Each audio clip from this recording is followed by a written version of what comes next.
Hey guys, Coach Gill here. It's Monday, so we're working on youth tactics. What are we looking at today? So let's just get right into it, right? Let's establish our metrics, right? So we have U6 to U8. That's gonna be 4v4. Some people say 5v5 if they want to include the goalie. That's perfectly fine, right? We have 1-2-1 formation, also known as a diamond formation, right? Our field dimensions, right? Full field dimensions. So that's gonna be 30 by 20 yards. 27 by 18 meters for the rest of the world. Quick introduction about myself. My name is Gilbert Navarro. I have been coaching for the past 10 years. I usually just go by Coach Gill. I am a U.S. Soccer B licensed coach as well as a UEFA C licensed coach through the Federation of Wales. I am also a assistant coach for USL2 team as well as an assistant DOC for one of the biggest clubs here in New England. So let's get right into it, okay? So we've already established our metrics from the very beginning, right? What phase are we in at this age groups, right? So that's the first thing, right? Understanding that at the U6 to U8 age level, what phase are we in? What phase of development? So at this age, your players are going to be in the foundation phase. So what the foundation phase means, or essentially what it means, is you're going to be working on technique, motor skills, right? And the rules of the game, right? So your techniques, that's going to be dribbling, shooting, running with the ball, not heading, sorry, all that fun stuff. When you're looking at motor skills, right? Running, are you able to run without falling over? Are you able to jump without falling over? And then rules of the game, right? So the most complex you'll find is like throw-ins, goal kicks, right? Especially in this scenario that we're going to be working with. Those rules of the game are really going to be difficult for players at this age to really process, right? So again, we're in the foundation phase for the players, right? Establishing what area of the field now, right? So at most levels, coaches are going to split the fields into thirds, right? Defensive, midfield, and final third. For this age group, I like to divide it into just two halves, right? Because it's only 30 by 20 yards or 27 by 18 meters. So I like to have the attacking half and the defensive half, right? Because it's so back and forth at this age group, right? You'll be in your defensive half and literally in 1 second, you'll be in your attacking half, and it'll be like that the entire game, okay? So what's our formation, right? So 1-2-1. So we have our goalkeeper, right? Defender, two midfielders who can act as defenders or attackers as well. And we have our striker, okay? So now we just go straight into answering who, what, where, when, and why. Okay, so let's start with who, right? So in this scenario, we're going to be working with the goalkeeper starting the play from a goal kick. This can also be from a restart of play, with whether it's a free kick, right? With where the goalkeeper starts with the ball, right? We pass it to our defender, right? These players come in, we lose the ball, and they score on. It's a very common way to get scored in. So that's who we've established in this scenario, right? That it's going to be our goalkeeper and our defender, who are going to be the main characters, okay? So what's happening, right? So again, we're passing to our defender and we're getting marked out of the game, and then we're getting scored on, right? So when does it happen? So during restarts, whether it's a goal kick, whether it's a free kick that's close to the goal or the sideline, especially deep in our own defensive half, right? So where we've already established our defensive half, right? So our own half, right? Our own half. If you want to be more specific, you can say outside of the 18-yard box, right? That quote unquote the 18-yard box that we have at this level, right? And why is this happening, right? So that's what we're going to go into really quickly and briefly, right? So in this moment, right, is it a lack of confidence? Is it a lack of motor skill? Is it a lack of technique? Is it a lack of understanding the rules of the game? So really break down the game to its finest elements, right? So the most simple thing is motor skill, right? Is my player, is he standing up straight? Is he confident? Is he able to just be in a position where he's not jumping all over the place, he's not on the ground, right? Then you go into technique, right? When he receives the ball, right? How is he receiving the ball? Is it a bad touch, right? Is it a negative touch? Is he able to turn and run with the ball?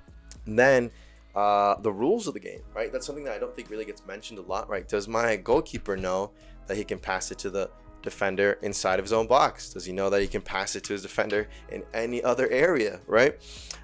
And last but not least, something that I like to go over, right? That I like to make sure to go over is, are you setting up your players for success, right? So it's as simple as doing this, right? If I see that my defender, his motor skills okay, his passing is decent, right?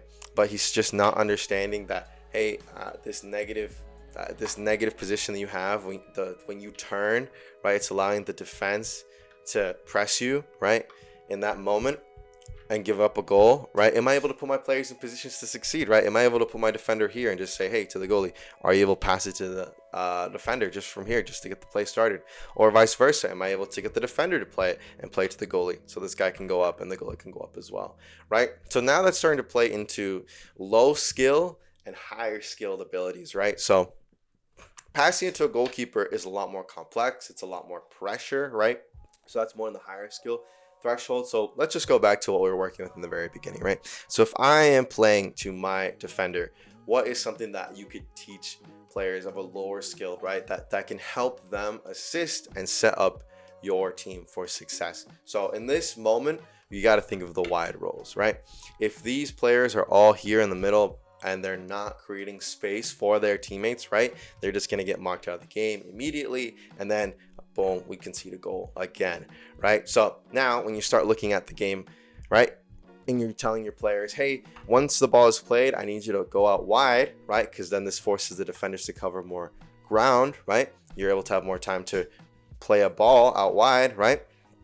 That's when you can start, right, establishing space at a more, easy level for a lower skilled team, right? But when you're looking at a higher skilled team, right, this won't really be an issue. Players will naturally start rotating, right? That's where you start wanting to now diversify the center back's role, right? So instead of passing it to the defender every single time, maybe you can have a midfielder drop, right, and support in the build-up. Maybe you can have the 9 drop and support in the build-up, right? Whatever helps your team succeed, right? Also, it adds a little bit more complexity, right? That the concept of rotations, right? To us, these things are very simple, but keep in mind, these kids are brand new to the game, right? So this might be absolutely groundbreaking for these players when you start introducing it. So mistakes, what are some common mistakes that we see at this level, right? First is crowding, right? And this is something that really gets under coaches' nerves very quickly, right? We see our players like this, right? Because let's say we're at a low confidence, right? Because we've made some mistakes and now players feel like they all need to get the ball. And naturally, right, every player wants the ball, right? So then you go up here, the ball gets stolen, we concede a goal, right? How can we work with crowding, right? So one is away from the ball, right? So a fun thing I like to do is establish a maybe like a word, right, like a trigger word that you can use in practice, right? Like for example, with my teams, with the young groups, I'll say, hey guys, peanut butter, right? Because I mean spread, like spread out, right? So that's kind of fun, right? So that'll help your teammates help your team spread out. Next is panicking, right? So when you play the ball here and a player is pressing and this guy's covered and then you're yelling at your player, pass the ball, pass, right? You're going to cause panic, right? And this is where patience is such an important thing, right? You want to encourage your team, right? You want to encourage them to pass the ball, right? If we keep losing the ball and conceding a goal and you're like, you know what, get out of the game, right? This player can no longer develop. He can't get out of this rut because you are not allowing him to be able to learn, right? And that goes into patience, right? So to really wrap this all up, right, we've talked about breaking it down from motor skill to technique, right, to the rules of the game, but really having a lot of patience, right? You want to have patience with this age group, especially since it's going to be an age group where it's going to be very common that you're going to have low skill players with high skill players, right? And that gap is going to be so large because again, it's brand new. You're going to have kids who it's their first time playing and kids whose families have been able to teach them on their own, right? So you're going to have players who know the rules really well and can just play, and then you're going to have players who just have no idea, right? So be very patient, right? Work with these players because I think for us as coaches, we get very frustrated, and it's easy to get frustrated because in our minds we're like, oh man, it's so easy, right? Like just do it, right? Just make a pass. Like how hard is it to make a 3-yard pass? But again, for these, at some point we were those players and we forget that. So we need to think, hey, let's give a little bit more patience, right? Let's work with these players, build confidence in them because we want them to realize their potential, right? So if you like the video, please like, and if not, please let me know, right? Put your comments down below if you thought it was great, if you think I'm full of it. I love hearing everyone's opinions. Other than that, if you're seeing this, it means you've reached the end of the video. So first of all, thank you so much. Second, the journey does not end here, not for me at least, right? So I'm looking to get back into university. If you would like to be a part of that journey and contribute, please check out some of the links down below. And if not, that's perfectly fine, right? The whole purpose of this channel was to make sure that I can give away all my knowledge for free, and you can take this in your own environments and raise the level of the game all over the world. So again, thank you so much, and I'll see you on the next episode.